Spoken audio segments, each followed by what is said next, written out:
Hello everyone, this is project 2, and in this project we're going to look at creating innovative portraiture using our mobile phone and DSLR.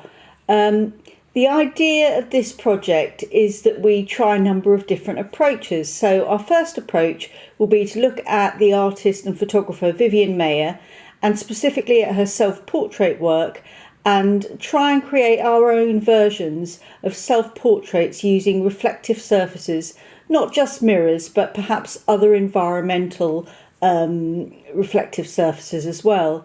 We'll then move on to working with a partner, so creating some interesting portraits using mirrors this time, to get some different experimental effects, but trying to make those in-camera effects as opposed to effects created after the photograph's taken. So it's about experimentation, imagination and creativity. And there's some good examples, I think, to help you with that. The final project is for DSLR users, and it's about slow shutter speed. And that project is about creating a mirror self-portrait using specifically slower shutter speeds with movement. Okay, so 3 tasks. I hope you enjoy them all and have fun. At the turn of last century, so say 1901 to 1915, photography was around 70 to 80 years old. Cameras had become more widely available because film had been invented, and the affluent public began taking their own photographs and creating their own masterpieces. That began a kind of craze to create self-portraits, and often mirrors were used to make these images. However, the cameras were large and the films or plates slow to respond to light, so stabilising the camera was important, or otherwise your images would be blurred. Photographer Vivian Maier photographed using a twin-lens reflex camera. Film speeds were faster, so this allowed her to work out in the street without a tripod, and she created some very innovative, unique self-portraits, often using reflective surfaces. With this in mind, I'd like you to get used to photographing yourself. So for the first task of 3, I would like you to take a series of photographs of yourself in as many reflective surfaces as you can find, using your mobile phone or DSLR camera. Obviously, you can take these either out in the street or just in the environment you're in.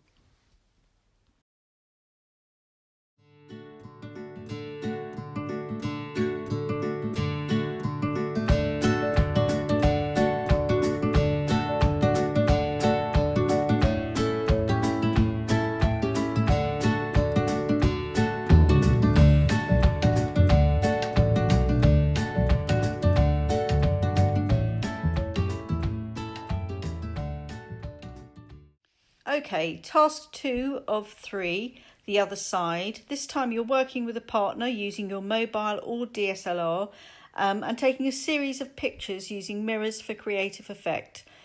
I've included some examples to hopefully inspire you and a short clip of me trying to get a decent photo. Okay, so I'm taking a picture now of Albert. Okay, he's got the mirror in front of his face. I've tapped the screen to make sure the exposure is in the mirror before I take the picture. And I'm just going to move around and show you what he's reflecting, okay? Which is this parkland here and the river. Now, in order to take that picture, I need to tap the screen again to get that back in focus, okay?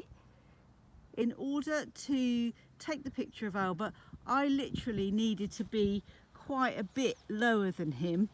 And you can see I'm actually at Albert's feet level. Okay, so I'm just going to raise it again and show you what I was doing.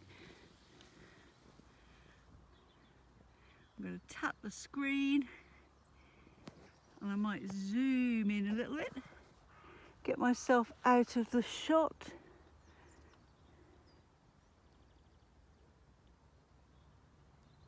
Perfect.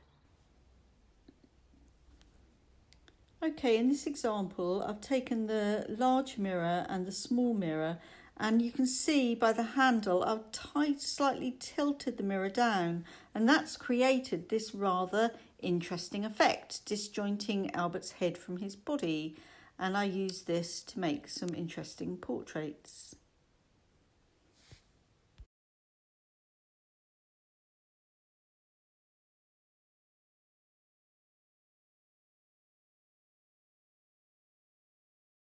Again.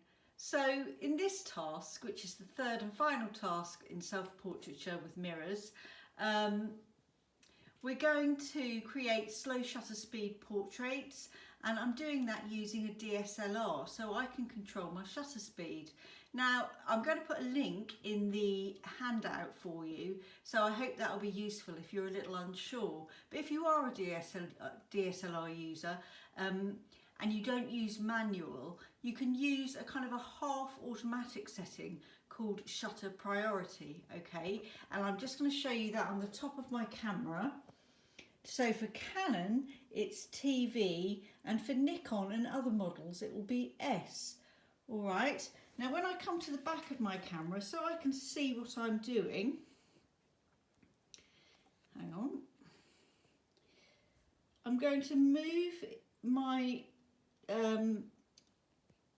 highlighter over to my shutter speed, and you can see there it's on 1 second, and as I turn the dial I can increase the speed or decrease the speed. If I want to use very slow shutter speeds, I can also add a special filter called a polarising filter, and I'm just going to get that for you, and you can see that it's just a dark piece of glass. Another thing you can use is a neutral density filter, which can potentially give you very slow shutter speeds for doing things like waterfalls. But to get the correct shutter speed for this task, I popped this onto the end of my lens and twisted, and it allowed me to have slower shutter speeds, okay? And it's as simple as that. I'm now going to show you the results. In these 3 photographs, I used a range of shutter speeds from a 40th of a second down to 1 second, shaking my head from side to side.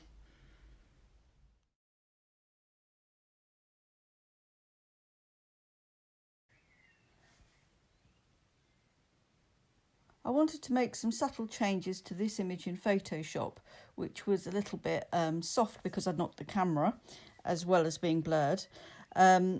So I decided to open it in Photoshop, go to Adjustments, and choose Hue and Saturation to make it black and white, as you've seen earlier.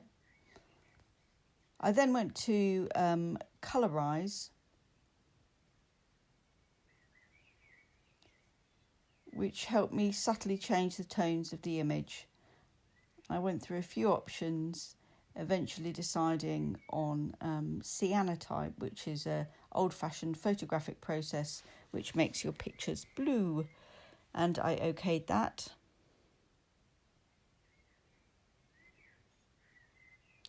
Then I went back to Image Adjustment Levels, and I used the slider under the histogram to subtly change the darker shadow areas and the midtones and the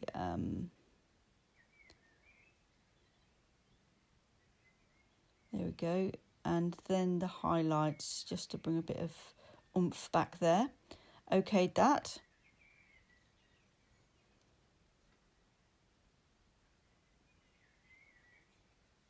And zoomed in for you.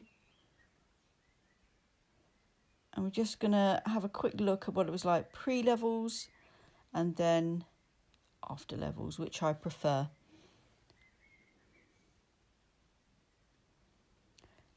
I then duplicated the layer and duplicated the layer in the same document. And once I'd done that, I okayed that. Opened my layers palette so that you can see there's two of the same image.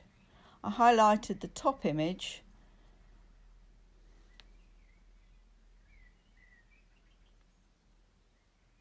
and then went to filter other and high pass. High pass kind of intensifies the sharpness of the image, a bit like clarity, and you can move the slider along. And with this particular image, because I really wanted to pick up some detail in the hair, I moved the slider quite far up, far more far up than I normally would. I'm generally around a 3, but I opted for something a bit more dramatic. Okayed that. Then went to my blending options in my layers palette and scrolled down, and I'm just showing you a few of the options there. So blending the two filters together, or the filter over the file. And I opted for overlay. And I'm just going to go in there and show you the difference between non-high pass and then high pass. And I think you'll be able to see a subtle difference. I then wanted to, there you go. There's a nice sharpness to the hair, which I like.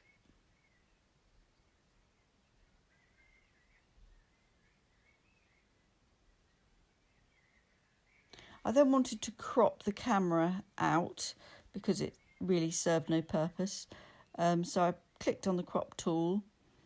I'm just showing you, I went back to the original file, and then in aspect ratio I chose 1:1, which is a square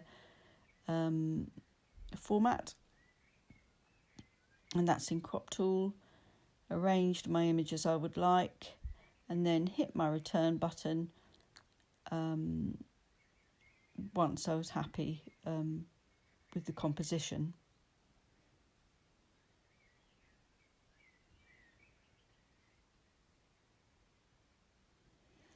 Then I went to save, saved it on my computer, saved it as a Photoshop file first so I could keep my layers just in case I wanted to go back in and do anything else, make any other alterations.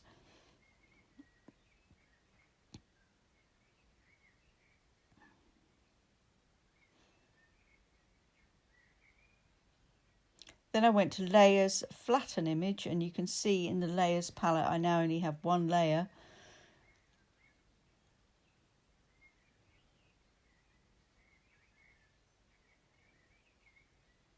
Then I went back to save and just saved it as a kind of a working document. And so chose the format JPEG. And then clicked save.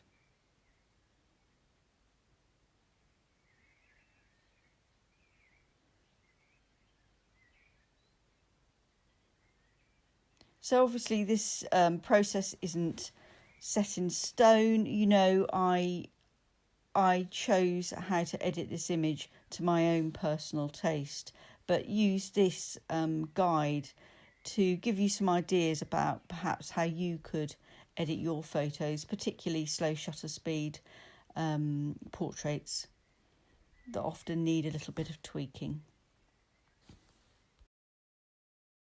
I look forward to seeing you in the next video about Guillaume Arnat and his project Open Fields, and we touch on aperture priority.